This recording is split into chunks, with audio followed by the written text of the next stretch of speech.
John Marcus died at Derceto of the Spanish flu. Emily stopped visiting him because she didn't want to see him waste away. She adopted a lie because it felt better. Emily hated the pathetic man that passed away in Derceto, but she was very proud of the man she made up, a man who died a martyr in the trenches of France. This must have been the true trauma that the dog man specified in the contract. But why was it Emily's and not Jeremy's?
It's locked from the other side.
Miss Hartwood, lock the door, will you? I'd rather not run into dear Dr. Gray if I can help it. This feels strange. So very strange.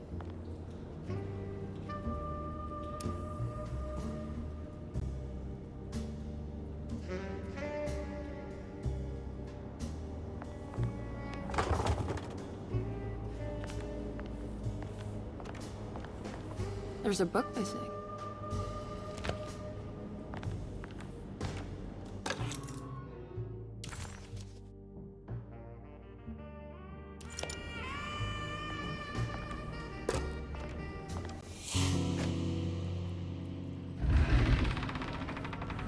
A secret door.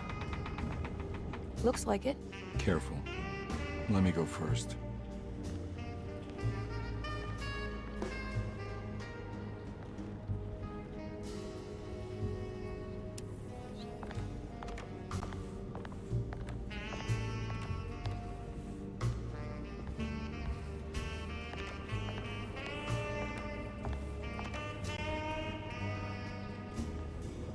Now we're talking. Great job, Emily.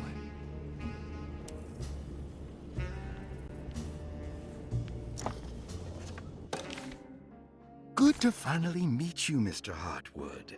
I'm here on the behalf of your brother Philip. You were expecting me, weren't you? Yes. You're from DeSoto, no? That's right. I just wanted to ask you a few questions to see if there is anything I can do to help you and your family. Okay. I understand you're full of imagination. You make up a lot of things. I suppose. And you obsess over them, blurring reality and fiction. Sometimes. Do you want to tell me about the Dark Man? No. No, I don't. That's all right. Perhaps there is something else you can tell me. Something you know to be made up, but you hold dear. Juan? John? Who's John? No. Juan Luis Jorge. Oh, wait there a moment. Here, take a look. Is he... Oh, he is the author. It's a magnificent book. Life-changing even. The real Juan is long dead, but I like to think of him as my friend. My most beloved friend. I see. Do you often do this? Fantasize about people you read about? No. Well, there is Jacob. Who is Jacob? Turn to the last page. Oh, it's a newspaper article. The Prisoner of Ice, Jacob van Ostad. Is he also your beloved friend? Oh, no, Doctor. Not at all.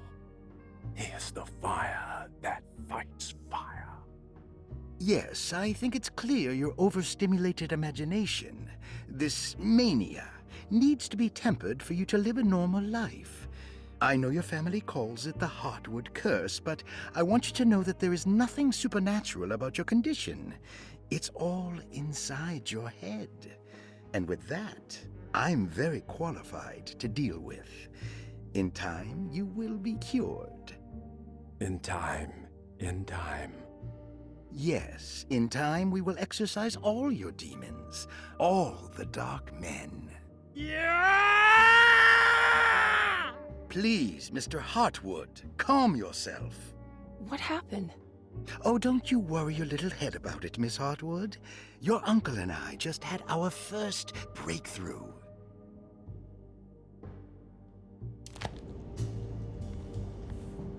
This has something to do with the numbers for the talisman.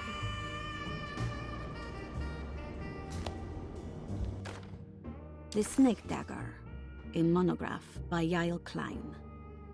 In Ludwig Prin's book on pagan rituals called The Mystery of the Grave, as translated by Nicholas Vachy, there are several references to a sacrificial dagger called the Snake Dagger.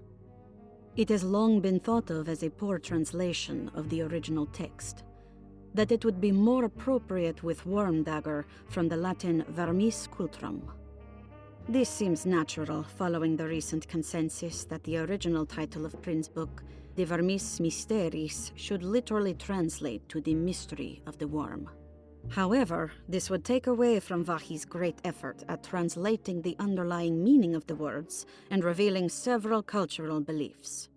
While Prin certainly was using the term worm as a symbol or synecdoche for death and the dead, which is made clear by the contents of the book, in the case of the dagger, we shouldn't be too hasty to dismiss his translation. Reading through Vahí's correspondence with his patron, it appears that he had more than just the Latin text at his disposal. Vahí had dug up Prin's living relatives and uncovered several cross-referenced historical texts and an actual snake dagger. The dagger was dated to the early Middle Kingdom of Egypt and had such a clear shape of a wave that Vahí considered calling it the sinusoidal blade. Knowing the full story, it seems prudent that he chose to translate it as snake and not worm. There are several reasons why this choice of word helps us understand the pagans that Prin's book attempts to describe. The symbolic value of the shape becomes more apparent when reading about the use for the dagger. In the passage of possession and exorcism, we find the snake dagger poisons the poisoner within the victim and is therefore pacified. Where the literal text would tell us that the worm dagger trumps the demon possessing the victim, it tells us nothing of their reasoning, only that somehow this dagger wins against the demon, like it had the better hand in poker. Vahí's translation allows us to follow the underlying logic to the ritual magic that is being performed. Poison the poisoner sounds like fighting fire with fire. That to hurt the demon possessing its victim, the priests would have to fight back with a power that is known to the evil they are fighting. The snake dagger is therefore not only a good way to describe its form, but it also helps us understand how it could be thought of as a useful tool for exorcism. Finally, it also helps us understand their relationship to lunacy, that it was thought of as something poisoning the mind rather than controlling it. What is also interesting to note is that the possessed are always considered poisoned in their head and not their heart. The snake dagger always went to the eye of the possessed, leaving them partially blind, if they had the good luck to survive.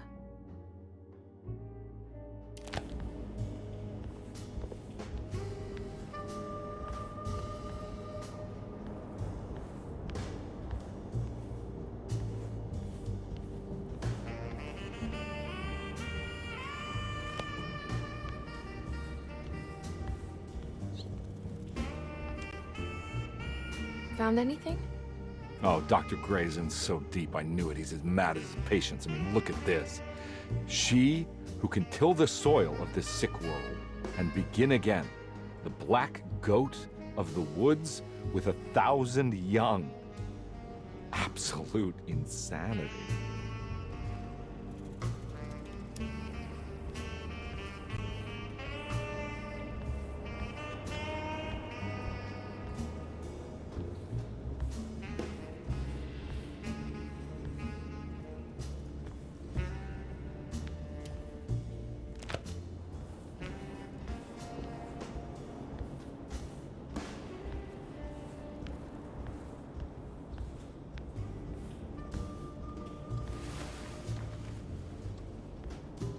I can't believe I didn't see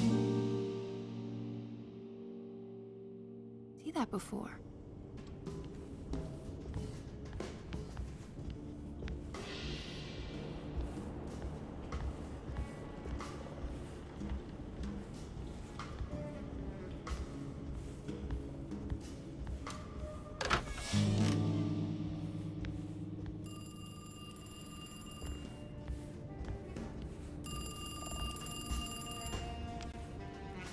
I have the strangest sensation that this is somehow Jeremy's room. What? No. This is Dr. Gray's private quarters.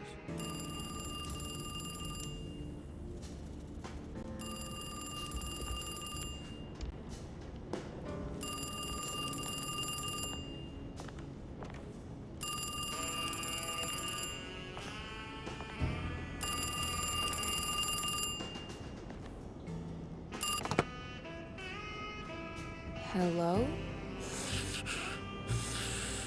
Who's there? Jeremy? Jeremy is with the Dark Man. You can't save him. Jeremy is with the Dark Man? Where? Who is he? What is the Dark Man? The Heartwood curse. He will come for you too.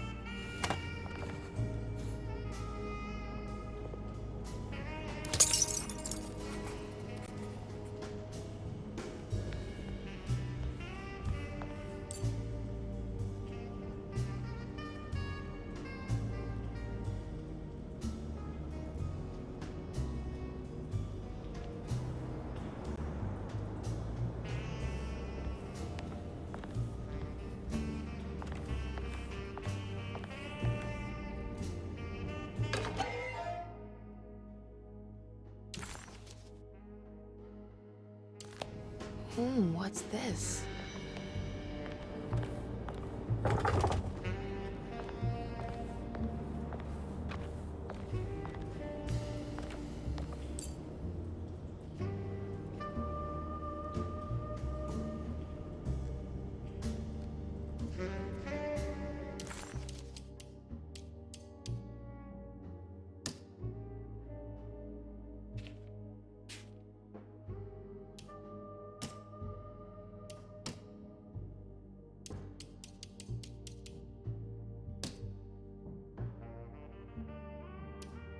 The voice on the phone was somehow familiar, yet so strange.